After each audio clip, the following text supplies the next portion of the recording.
Hello guys, welcome back to this channel. Guys, इस video में हम बात करेंगे रिलायंस इंडस्ट्री लिमिटेड। लेकिन शुरू करें उससे पहले आपसे रिक्वेस्ट करूंगा कि अगर आप इस चैनल को फर्स्ट टाइम देख रहे हैं तो सब्सक्राइब करके बेल आइकन को हिट कर लीजिए ताकि वीडियोस की नोटिफिकेशन आपको मिलती रहे और आप सबसे पहले उसे देख पाएंगे। तो रिलायंस इंडस्ट्री लिमिटेड के अंदर कल हम लोगों को 1.45% के आसपास की गिरावट देखने को मिली। अगर हम ओपन प्राइस कल की देखें तो 2024.95 के ऊपर ओपन होने के बाद 1962.10 का लो हिट करता है और 2025.00 का हाई। अगर आप रिलायंस इंडस्ट्री लिमिटेड का 52 वीक लो देखें तो 1035.39 का है और 2369.35 का 52 वीक हाई है। कल आपने नोटिस किया होगा 1992.60 के ऊपर क्लोजिंग देता है जो कि 1.45% डाउन क्लोज हुआ था। आज की क्या सिचुएशन है आपने देखा ही होगा, मैं उसको डिस्कस नहीं करूंगा। कल अगर आपने देखा होगा इसके अंदर टोटल वॉल्यूम ट्रेड हुआ था 68,64,856 और 32% की डिलीवरी भी हमें देखने को मिली थी। बीएससी के ऊपर 2,53,365 टोटल वॉल्यूम ट्रेड हुआ और 37.52% की total percentage of deliverable. Market cap 12,84,379.26 crore रुपए है। तो गाइस, आपको बताना चाहूँगा रिलायंस इंडस्ट्री लिमिटेड जो है इसका जो ऑयल टू केमिकल बिजनेस है, O2C जिसको ये बुलाते हैं, O2C के नाम से ये इसको बोलते हैं। तो O2C का जो इनका बिज़नेस है उसको सेपरेट करने के लिए या उसको हाइव ऑफ करने के लिए इनको NCLT की तरफ से एक गाइडेंस दिया गया था। NCLT की तरफ से NCLT मुंबई बेंच की तरफ से एक ऑर्डर दिया गया था कि आप शेयर होल्डर्स की मीटिंग कराइए और मीटिंग में अप्रूवल लीजिए। तो यहाँ पे आपको बताना चाहूँगा NCLT के इस दिए हुए ऑर्डर को फॉलो करते हुए रिलायंस इंडस्ट्री लिमिटेड ने अपने शेयर होल्डर से 98 पॉइंट समथिंग परसेंट जो है इनको फेवर में वोटिंग मिली है कि ये अपने ऑयल टू केमिकल बिजनेस को सेपरेट कर सकते हैं, यानी हाइव ऑफ कर सकते हैं, राइट। तो गाइज़, आपको बताना चाहूँगा रिलायंस इंडस्ट्री लिमिटेड का ऑयल टू केमिकल बिजनेस जैसा कि आपको बताया है मैंने कई बार कि इसके अंदर 3 वर्टिकल्स हैं, 3 अलग अलग कॉलम्स में ये काम करती है O2C बिज़नेस। पेट्रोकेमिकल का बिज़नेस है, इसके अलावा ये पेट्रोल पंप की रिटेलिंग करते हैं और रिफाइनरी का और एक बिज़नेस है। ये तीनों बिज़नेस जो हैं अपने आप में काफ़ी ज़्यादा अट्रैक्टिव हैं, जितने भी फॉरेन इंस्टीट्यूशनल इन्वेस्टर्स हैं उनके लिए भी और DIIs के लिए भी। लेकिन आपको बताना चाहूँगा इनके इस मूव के लिए सऊदी अरेबिया की एक कंपनी है सऊदी अरामको, 20% की हिस्सेदारी खरीदने के लिए इस कंपनी ने शर्त रखी थी कि अगर आप अपने O2C बिज़नेस को सेपरेट करेंगे तो आपकी कंपनी के अंदर मेरी कंपनी 20% की हिस्सेदारी खरीदेगी। ये कंडीशन थी, राइट। तो इस कंडीशन को फुलफ़िल करने के लिए ये ऐसा काम किया जा रहा है मुकेश अंबानी के द्वारा। और ये डील आज की नहीं है, डील 2019 के ईयर में हुई थी, लेकिन कोरोना वायरस के चलते ये डील अभी तक नहीं हो सकी।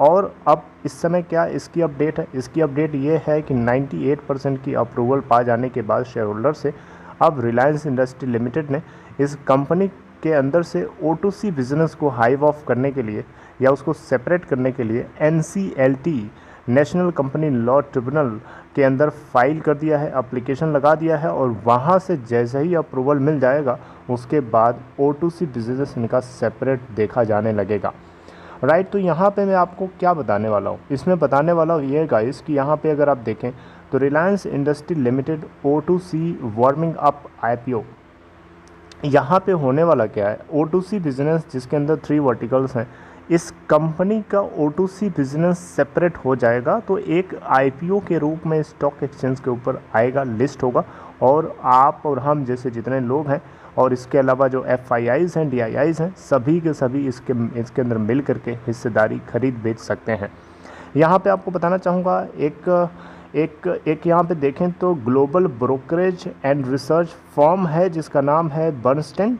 यहाँ पे इनकी तरफ से अनुमान लगाया जा रहा है कि अगर इस कंपनी का IPO आता है, O2C बिज़नेस का IPO आता है मार्केट में, तो इससे रिलायंस इंडस्ट्री लिमिटेड के अंदर लगभग 25% की जंप देखने को मिलेगी।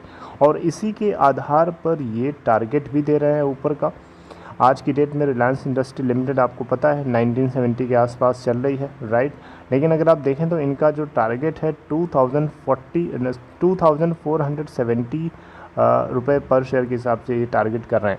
और इनके पीछे का लॉजिक यही है कि अगर ये कंपनी आईपीओ के रूप में अपने oil to chemical business segment को लेके आती है तो इससे रिलायंस इंडस्ट्री लिमिटेड के शेयर होल्डर्स का बहुत बड़ा फ़ायदा हो सकता है। लगभग 25% की हमें जंप देखने को मिल सकती है।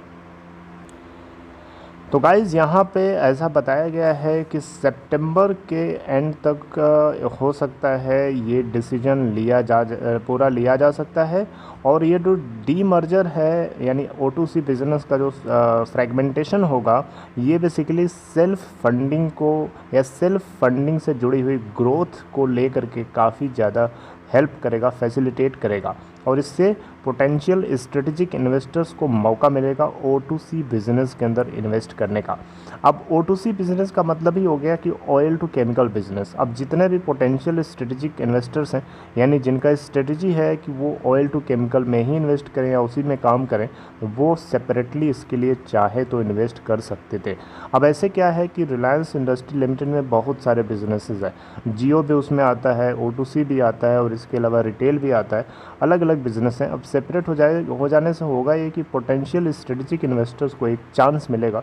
तो यहाँ पे बेसिकली मैं आपको बताना चाहूँगा कि कंपनी जो है अपने IPOs के रूप में आ सकती है। O2C बिज़नेस का तो IPO यहाँ पे बताया ही जा रहा है। इसके अलावा आपको बताना चाहूँगा इस कंपनी के अंदर 2 IPO आने वाले टाइम में आपको और आते हुए दिखाई दे सकते हैं। रिलायंस रिटेल का IPO और रिलायंस जियो का IPO। यहाँ पे इन दोनों में से जियो के IPO के बारे में आपने थोड़ा बहुत सुना होगा इससे पहले, लेकिन रिलायंस रिटेल के बारे में नहीं सुना होगा। लेकिन यहाँ पे इस आर्टिकल में इस रिसर्च फर्म के द्वारा बताया जा रहा है कि ये इन तीनों के IPO को आने वाले टाइम में लॉन्च कर सकते हैं ताकि सेल्फ फंडिंग ग्रोथ को बढ़ावा मिले और पोटेंशियल स्ट्रेटजिक इन्वेस्टर्स को मौका मिले उनके टारगेटेड या जो स्ट्रेटजिक पार्ट है उसके अंदर इन्वेस्ट करने का।